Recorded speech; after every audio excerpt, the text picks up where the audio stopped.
Bonsoir à toutes, bonsoir à tous, bienvenue sur Trader Academy. Valérie, analyste graphique donc pour Trader Academy.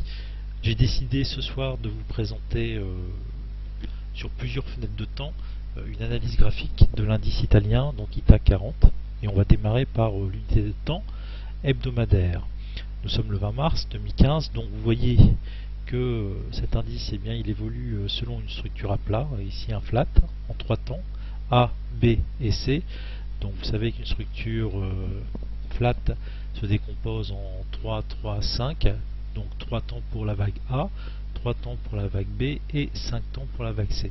5 temps pour la vague C, eh bien, vous voyez effectivement qu'ici je vous ai représenté ce décompte en 5 temps, hein.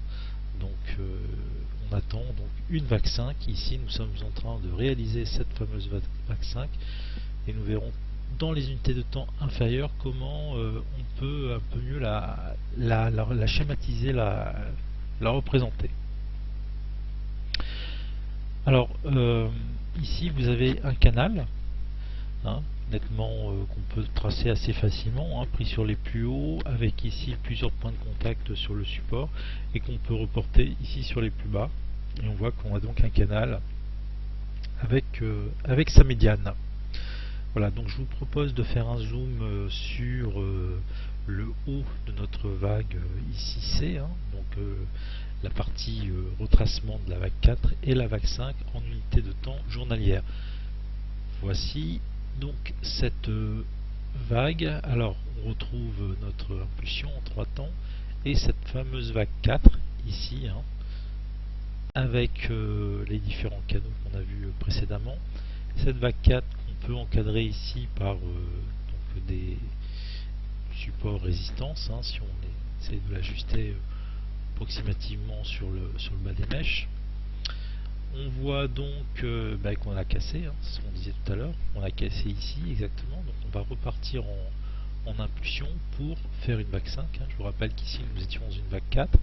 Alors si je dézoome, alors on va dézoomer, puisque là on a une information supplémentaire, ce sont justement ces lignes verticales ici que vous voyez en bleu, et qui sont ajustées sur des extrêmes. Donc ici on voit qu'on a deux plus bas, et si on reporte en fait la distance, hein, qui sépare ces deux extrêmes, et bien on voit qu'on arrive de nouveau ici sur un extrême, hein. Vous voyez, donc ici un premier, ici un plus bas, et ici on a un extrême qui est cette fois-ci un plus haut. De la même manière, si on reporte, eh bien on est ici, voilà, avec cette on va dire cette verticale ici qui nous emmènerait autour du 4 mai 2015 pour aller chercher a priori ici un plus haut. Voilà, donc si on zoome de nouveau, on retrouve donc cette figure ici en ABC, hein, classique, correction en ABC pour notre vague 4, et on repart donc avec une vague 1, une vague 2 ici en 3 temps, et cette vague ici donc qui est une vague 3 en cours de construction. Je vous propose de zoomer sur cette vague 3, on va descendre en unité de temps 4 heures, hein, 4 heures représentant la durée de chacune des bougies que vous voyez à l'écran. Voilà, donc eh bien souvenez-vous, hein, on avait notre vague 1, 2 ici, hein, je reviens, hop, ici 1, 2, d'accord, 1, 2, et donc eh bien on est parti en impulsion pour une vague 3, hein, une vague 3 assez abrupte, en accélération ici vers le haut, avec ici bien une sous-décomposition, on va dire, hein, un sous-décompte en 1, 2, 3 ici, 4, et donc actuellement la 5, hein, la 5, on va dire la sous-vague 5 de cette vague 3, hein, et donc qui, je le répète encore une fois, puisqu'on peut décompter chaque sous-vague de façon illimitée, hein. Donc ici vous avez notre vague 4, 1, 2, 3, d'accord, donc cette vague 3 qui est une sous-vague de la fameuse vague 5 qu'on attend ici, hein, quelque part. Voilà, donc ici 1, 2, 3, 4, 5, a priori on est peut-être proche du du haut de cette vague 3 et on s'attend prochainement à un retracement. On va zoomer pour essayer de voir si on peut encore une fois décomposer cette vague 3. Voilà. Alors, hop, ici, donc, alors je suis un peu perdu, ici 3, 4, 5, voilà, donc 3, 4, et on est en train de faire la 5. Alors si on regarde de près, donc on retrouve notre vague 3 ici, qui est allée en ligne droite, quasiment, on a pu décomposer d'ailleurs en 5 sous-vagues 1, 2, 3, 4, 5 assez facilement. On voit que on aurait pu tracer un canal pour la guider.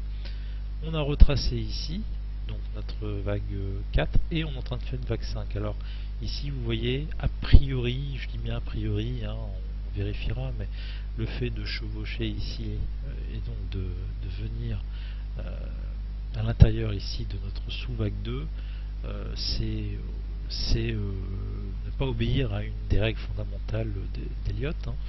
Donc par contre on peut effectivement recouvrir les différentes sous-vagues dans le cas de diagonale. Donc ici on a une diagonale ouverte, on appelle ça une diagonale ouverte, puisqu'on voit que les segments qui encadrent cette figure divergent.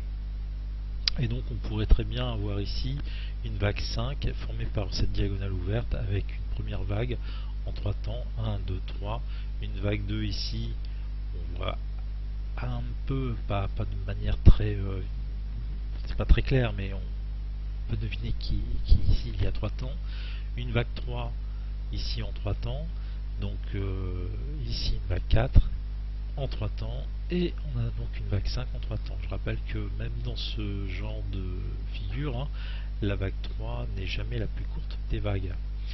Ce qui veut dire ici que si vous voyez vague 1 comme ça et que vous reportez ici, vous voyez qu'on a une vague 3 qui est sensiblement égale à la vague 1, ce qui veut donc dire que la vague 5, vous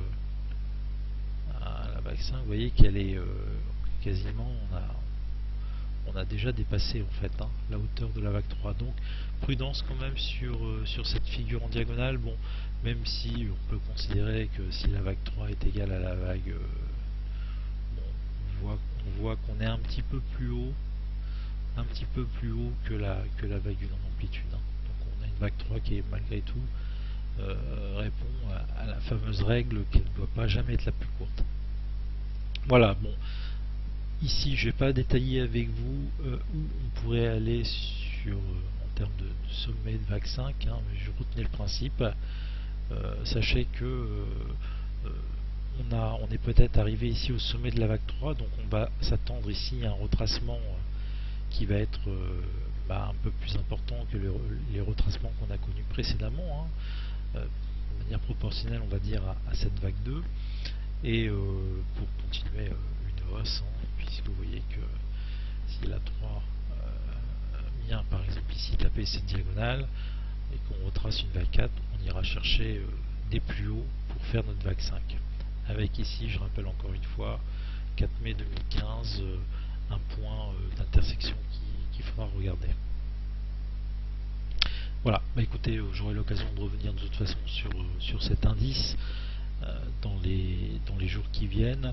En attendant, je vous souhaite une excellente soirée et j'espère vous voir très nombreux sur le forum de Trader Academy très prochainement. À bientôt.